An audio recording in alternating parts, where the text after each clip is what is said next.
আমরা সবাই কিন্তু চাই যে গ্লোবাল টি20 ক্রিকেটে আমাদের পারফরমেন্স যেন আরো ভালো হয়, তার জন্য যত বেশি ফ্র্যাঞ্চাইজি ক্রিকেট খেলা যায়।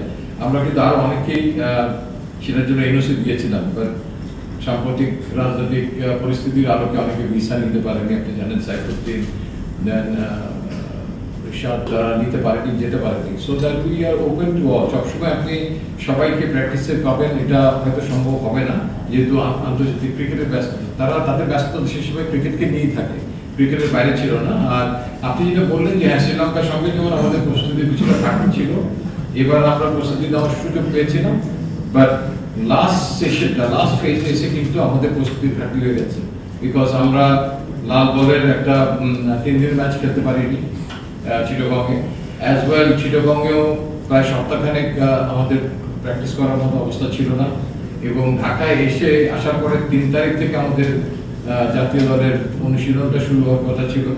আনফর্চুনেটলি ভেঙে বেড়ে বিচ্ছিন্নভাবে হয়তো কেউ করেছেন, কিন্তু আমাদের ন্যাশনাল টিম ম্যানেজমেন্টের বিদেশি কোচরা কেউ আসতে পারেননি।